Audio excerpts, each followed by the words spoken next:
Oui, alors le plus marrant, c'est que j'étais tellement concentrée sur ce que je vous disais que j'en ai oublié de parler de ceux qui m'interpellent et qui me choquent. Alors, bien entendu, ça fait quelques semaines, et puis c'est pas d'aujourd'hui que je vois tous ces programmes à la télévision donc j'en suis arrivée au degré où ça ne me choque plus. Par contre, comme je le disais, je prends le temps d'en parler afin que l'inacceptable ne devienne pas acceptable, afin que justement on n'en arrive pas à ce stade où on les voit tellement que ça ne nous dit plus rien, que ça nous paraît normal. Non, il ne faut pas que la normale devienne normale ou paraisse anormale aux gens. C'est pour ça qu'il faut des personnes qui prennent le temps d'en parler, tout comme moi, pour qu'on ne se laisse pas aller à croire que ce qui est anormal est normal, hein, ou que ce qui est inacceptable est acceptable subitement dans cette société-là. Ce serait quand même inadmissible. Et justement, au nombre des choses inadmissibles et diaboliques que nous voyons sous nos yeux dans la société, je trouve qu'on a affaire, et je ne suis pas la première à le dénoncer, et, et à en être déçu, c'est que nous avons affaire à une véritable dégradation des mœurs qui entraîne, comme je le dis très souvent aussi, une dégradation de la qualité du savoir-vivre ensemble, par exemple, et d'un tas d'autres choses qu'on voit se passer sous nos yeux dans cette société.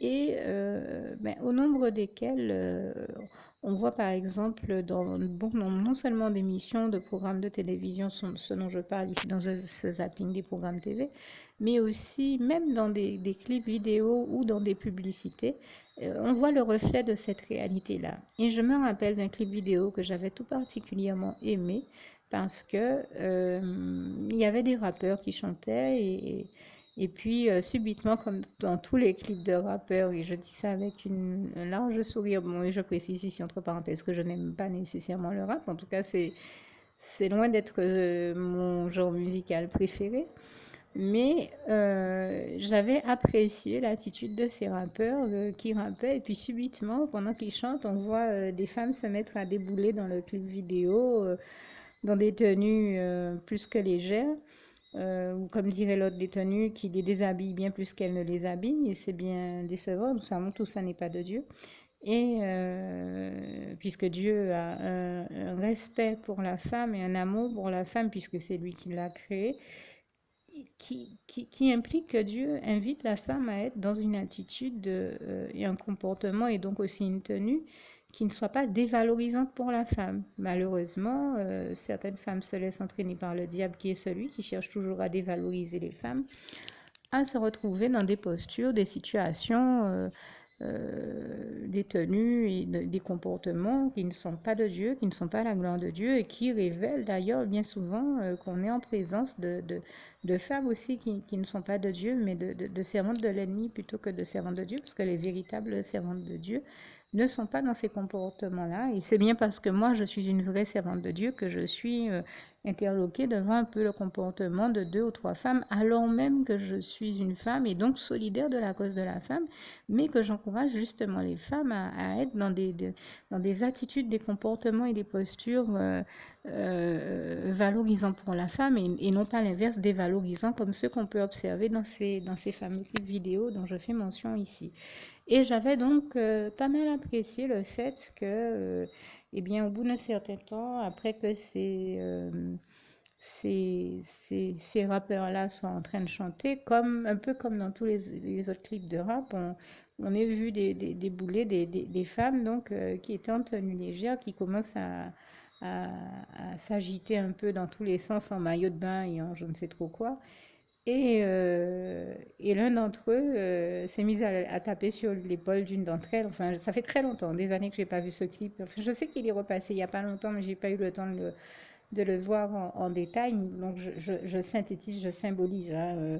Je dis ce dont je me rappelle de mémoire et c'est peut-être pas des images exactes, mais en substance, j'ai envie de dire, l'idée qui était véhiculée dans ce clip que je retiens et que je dis, que je souligne parce que je l'apprécie ici, à savoir que en clair, il s'est mis à faire quelque chose du genre comme lui taper sur l'épaule et puis la couvrir d'une veste qu'il avait en lui disant, c'est comme s'il lui disait, écoute, c'est vraiment pas la peine que tu te dénudes juste pour vendre une chanson.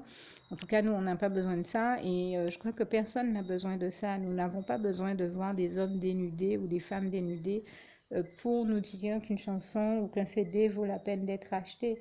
Nous n'avons pas besoin d'une dégradation des mœurs pour augmenter les chiffres de ce système de consommation.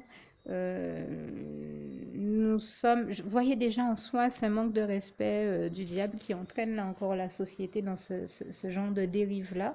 Et il me semble que nous sommes des êtres suffisamment intelligents, en tout cas que Dieu a créé bien plus intelligents que le diable, pour que nous nous laissions aller à ce type d'écueil que d'avoir besoin de nudité pour c'est terrible que les annonceurs ou je ne sais pas, les personnes qui sont responsables de la promotion de ces clips vidéo-là ou de certaines publicités ou de leur diffusion, en arrivent à penser que pour flatter le consommateur ou lui donner ce qu'il veut ou l'amener à acheter, eh bien, il faut lui présenter de la nudité.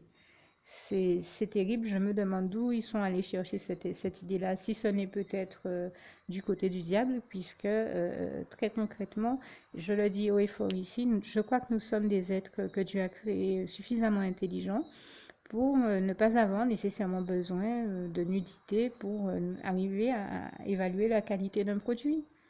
D'où sort cette idée il faut absolument nous vendre de la nudité, nous donner de la nudité pour nous amener pour réussir à vendre un produit ou nous faire l'acheter, c'est quand même terrible. Je crois qu'il y a plein de produits qui se vendent très bien sans nudité. Je sais pas, je prends comme ça l'une des premières choses qui me viennent à l'esprit, une marque de glace de chez nous.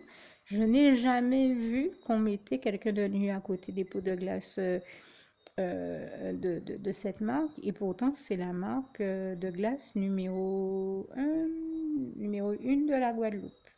D'ailleurs, je vais la citer, comme ça je vais citer d'autres marques et on comprendra que mon but n'est pas de parler de marque ici, mais de parler de la réalité, de ce qu'on va se passer sous nos yeux. Donc je fais allusion aux glaces Paradis. Bien sûr, elle s'appelle Paradis. Hein. Ce n'est déjà peut-être pas le fait du hasard et toute la gloire revient à Dieu. Mais voilà, une marque de glace qui, je crois, doit être, si elle n'est pas la numéro, si c'est pas la première glace dans les ventes, elle doit pas être loin. Si vous voulez mon avis, même si elle n'est pas la première, mais elle tient le haut du pavé depuis des années, et j'ai jamais vu associer à sa marque de la nudité ou quelque chose de ce genre-là. Ou si c'est le cas, je m'en rappelle pas au moment où je vous en parle. Je vais parler par exemple d'Agendaz, qui est une autre marque qui fonctionne très bien pour citer une autre marque de glace. Alors bon, bien entendu, nous sommes ici en Guadeloupe et je sais que c'est une marque internationale. Alors ça peut arriver dans d'autres pays, mais en tout cas ici dans les pubs de Guadeloupe où on montre Agendaz, là aussi je n'ai jamais vu de nudité ou dans les publicités de France sur cette marque-là non plus. Vous avez d'autres marques qui sont pourtant des marques de café ou d'autres choses où là tout de suite on vous présente des femmes qui si elles ne sont pas nues sont présentées là encore dans des postures ou des situations pas nécessairement valorisantes pour la femme. Et je dis qu'il faut arrêter cette dégradation de l'image de la femme et de l'image de l'être humain même de manière générale parce que certains hommes aussi ne sont pas du tout présentés sous leur meilleur jour dans certaines publicités et je trouve ça tout bonnement inadmissible. Et l'une de celles auxquelles je pense, et pour moi c'est l'illustration même hein, de cette vérité que nous sommes en train d'assister à une dégradation des mœurs qui ne date pas d'aujourd'hui. N'allez pas croire que je suis naïve ou dangereusement naïve au point de croire que ça vient tout juste d'arriver. Ça fait bien des années que nous sommes des milliers à déplorer cette réalité de la dégradation des mœurs, mais je trouve que ça commence à atteindre des pics. Hein, comme je le disais, vous avez des quantités et quantités de personnes qui sont des observateurs du fonctionnement de cette société, qui même eux sont tout comme moi interloqués sur ces réalités-là. Des sociologues, diverses personnes, des pasteurs qui déplorent d'assister à une montée de l'impiété, de la démonicité, de tout ce qui peut aller avec, tout ce qui est incorrect, déontologiquement ou moralement inacceptable. Et c'est vrai que ça interpelle. Quand je parle de cette réalité que nous sommes, et il faut peut-être que quelqu'un le dise ici, Parce que comme je dis, on peut se demander, mais quel, qui a eu l'idée en premier euh, qu'est-ce qui prend à ceux qui pensent que pour réussir à nous vendre des produits, il faut aussi nous vendre de la nudité? Qu'est-ce qui fait qu'ils en arrivent à penser comme ça? Qu'est-ce qui leur prend de penser comme ça et de nous mettre de la nudité à tout bout de champ? C'est quand même pas normal. Et là, quand je dis ça, je pense aussi à deux publicités donc, que je n'arrête pas de voir passer ces jours-ci. Pour deux marques, hein, je crois que ça doit être du savon, de la crème ou du gel douche, hein, là comme ça. Ben, vous voyez, j'ai même pas retenu les produits dont il s'agissait. Ce qui m'a choqué, ce qui m'a choqué, c'est précisément la gravité de cette nudité qui était montrée. Je n'ai même pas retenu de quel produit il s'agissait, mais plutôt du fait que ce soit un vrai choc de voir cette nudité affichée. Vous voyez? Donc ça prouve déjà en soi que c'est une stratégie commerciale qui n'est même pas efficace. Alors, je ne sais pas si vous voyez à quelle publicité je faisais allusion en l'occurrence, mais à au moins deux publicités. Une qui parle du fait d'avoir une peau atopique et une seconde où on voit, donc, tout comme dans cette publicité, on évoque la question de la peau atopique et, et, et où pour représenter le maillage de la peau, on a choisi de représenter des milliers d'hommes et de femmes nus qui représentent un peu les cellules de la peau et donc le maillage de la peau. Et bien, comme dans la première publicité qui évoque le dessèchement de la peau au point qu'elle soit atopique, et c'est pareil dans la seconde publicité, on voit là aussi le maillage de la peau être représenté par des milliers d'hommes et de femmes nus. Voilà, alors j'ai dû interrompre mon enregistrement pour des raisons indépendantes de ma volonté, mais vous l'aurez compris, ce que je veux dénoncer ici, en dehors, je ne sais pas, des qualités techniques des images, de quelque chose qui peut, à premier lieu, en paraître au premier regard être des idées intéressantes ou intelligentes. Euh, je crois qu'il faut analyser un petit peu plus profondément ces publicités-là et se rendre compte qu'on aurait pu utiliser, par exemple, pour représenter le maillage de la peau ou évoquer la même idée, des choses euh, différentes, mais qui demeurent saines. Je suis moi-même infographiste et j'ai l'habitude de voir illustrer certains propos.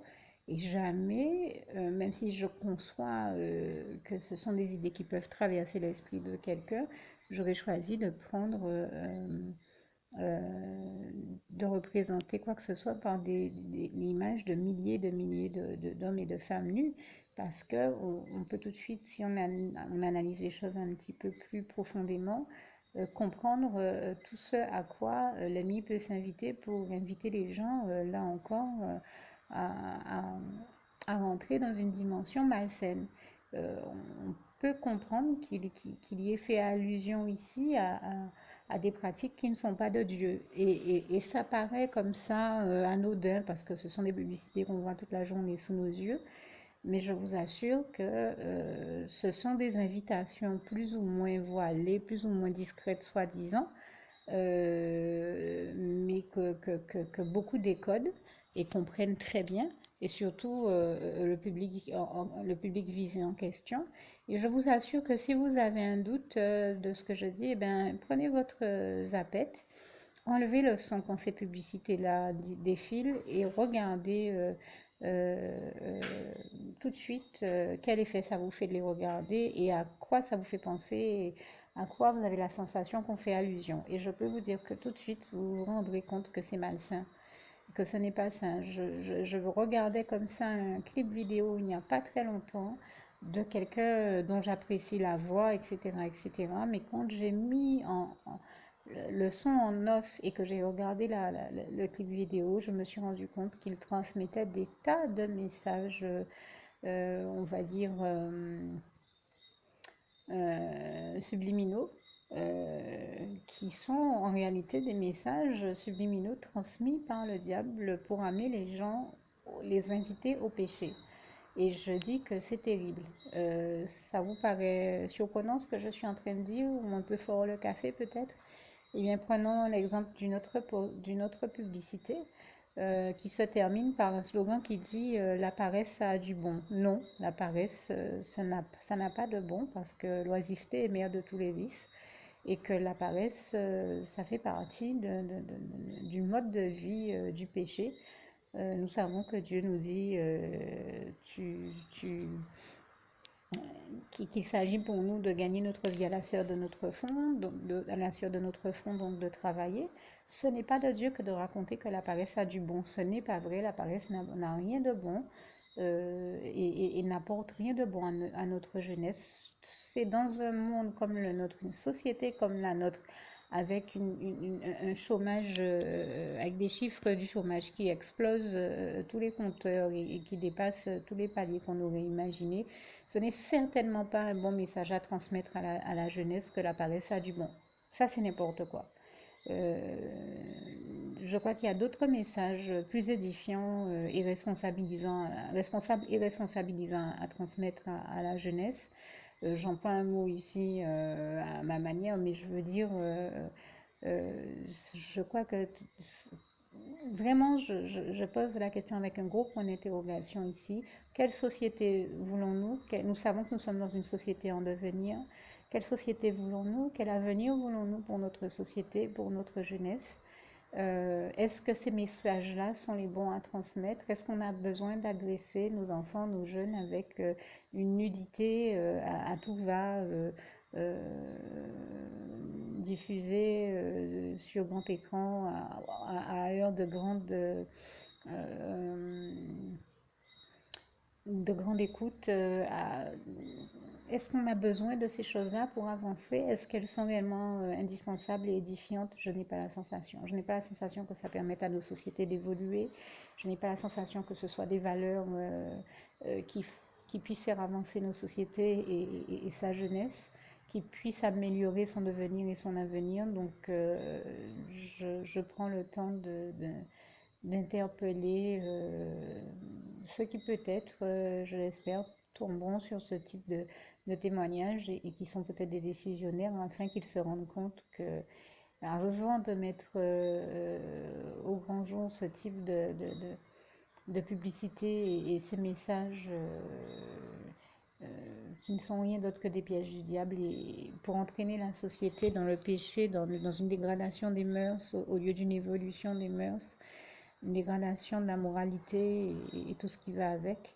Il faut comprendre hein, que qui a intérêt à voir la société et la qualité de vie dont Dieu nous bénit se dégrader, c'est le diable. Hein. À qui profite le crime, c'est le diable. C'est lui que ça intéresse de dégrader nos mœurs, de dégrader nos valeurs, notre moralité, notre intégrité, notre éthique pour nous laisser nous conduire à penser que le péché ça a du bon, que la paresse ça a du bon, le péché a du bon et que le style de vie du péché des gens de son univers, de son monde et de son royaume, le royaume des ténèbres, ouais c'est bien et c'est bon.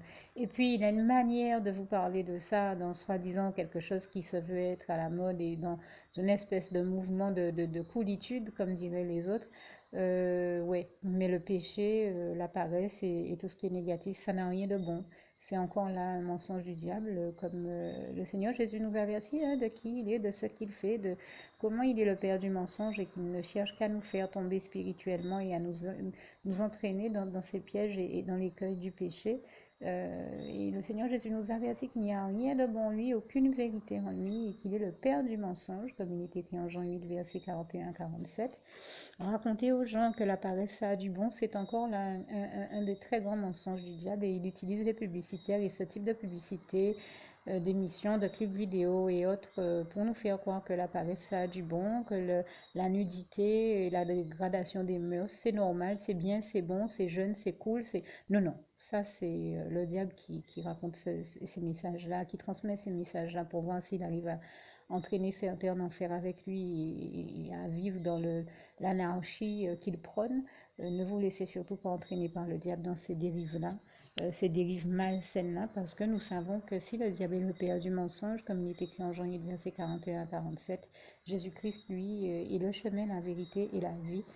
comme il est écrit en Jean 14, verset 6, qu'il nous dit, vous connaîtrez la vérité, et la vérité vous affranchira, comme il est écrit en Jean 8, verset 32, et qu'il nous révèle la vérité, et qu'il nous révèle aussi les secrets d'une vie heureuse, épanouie et saine, qui sont des vies que l'on ne peut mener qu'en Jésus-Christ. Il n'y a que dans les bras d'amour du Seigneur Jésus-Christ que l'on peut connaître le bonheur d'une vie pleine de valeurs, riche, pleine de bonheur. Et ça, il n'y a qu'avec Jésus-Christ, que dans les bras d'amour de Jésus-Christ, on peut l'expérimenter. Ce à quoi je vous invite, et l'un des premiers pas à faire donc, pour connaître le bonheur de cette vie-là, c'est d'adresser au Seigneur Jésus la prière que je vais rajouter ici et qui va suivre.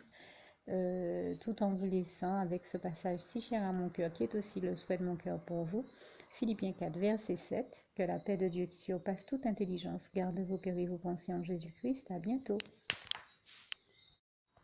Je précise à toutes fins utiles que j'ai parlé de ce qu'évoque le diable en utilisant des publicitaires pour mettre sous notre nez une présentation où on voit des milliers d'hommes et de femmes nus, serrés les uns aux autres, et en comprenant très bien à quoi il fait allusion ici et ce à quoi il invite les gens à savoir tomber dans le péché et dans les voies de la perdition qui sont ses voies, les voies du diable.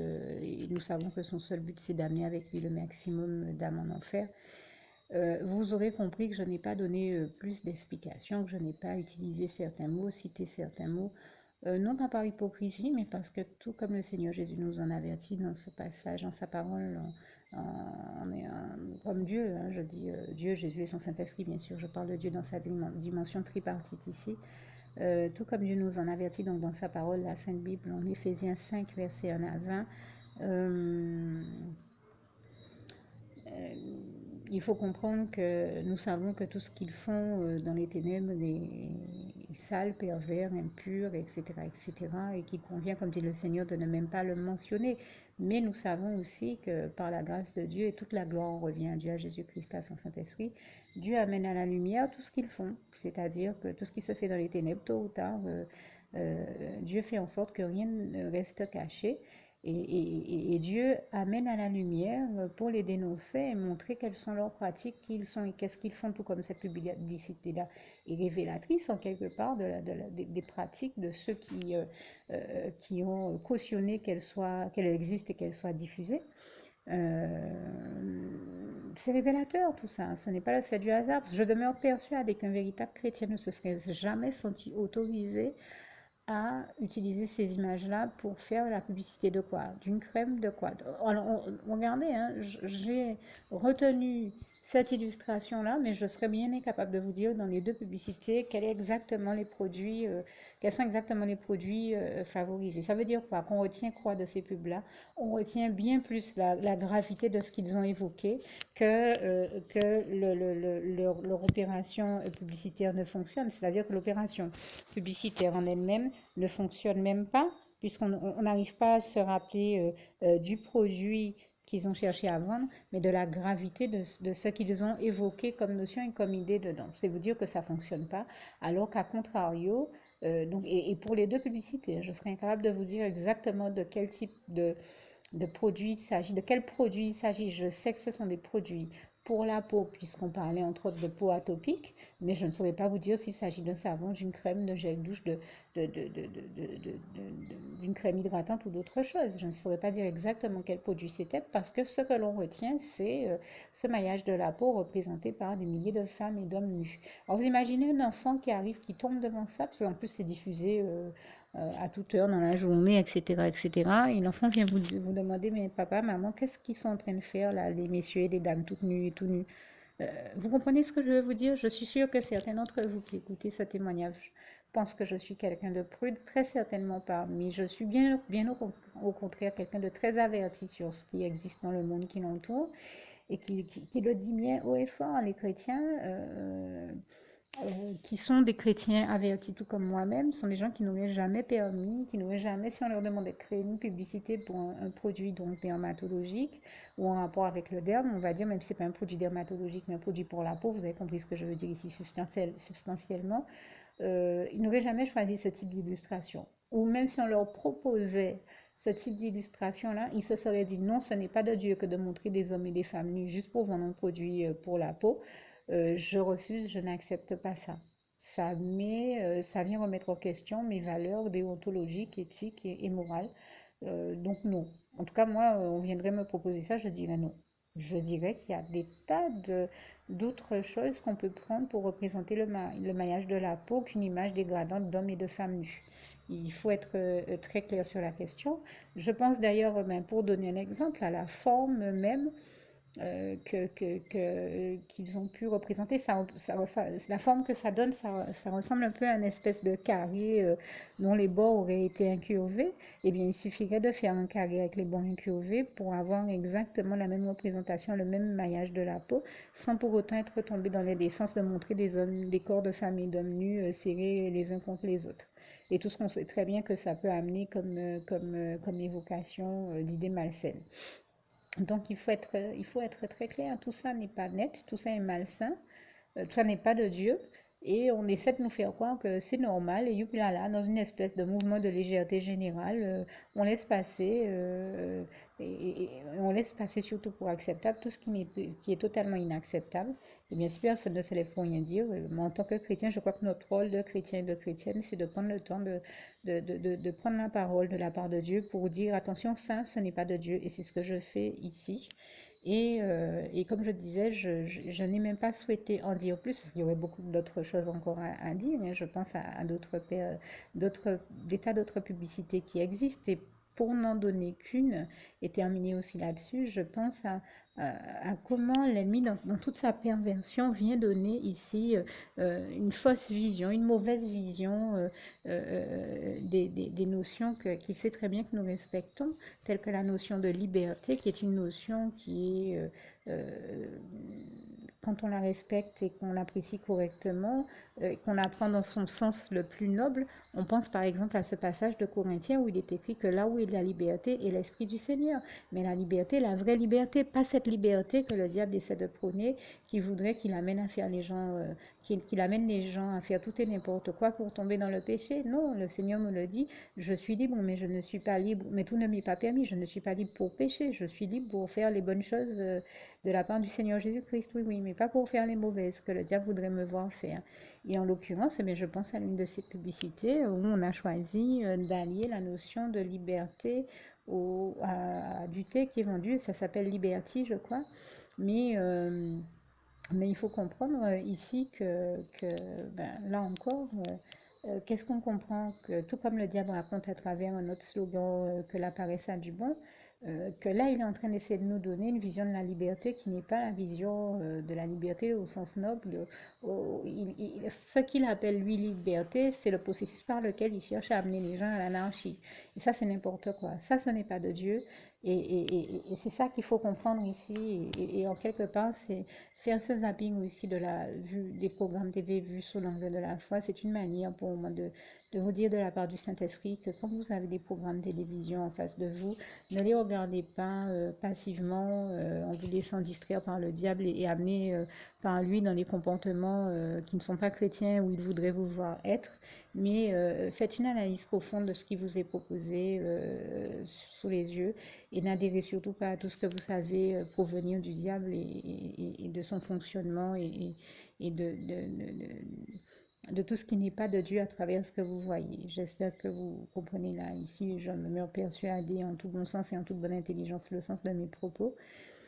Et en tout cas, je résumerai en disant et en concluant là-dessus qu'étrangement, comme je disais, je n'ai même pas retenu de quel produit il s'agissait parce que ce que ma conscience a retenu, et je crois que c'est le cas peut-être de toute personne ayant une bonne conscience, c'est qu'il y avait un problème dans cette publicité avec des milliers de corps de femmes et d'hommes nus qui étaient montrés, là où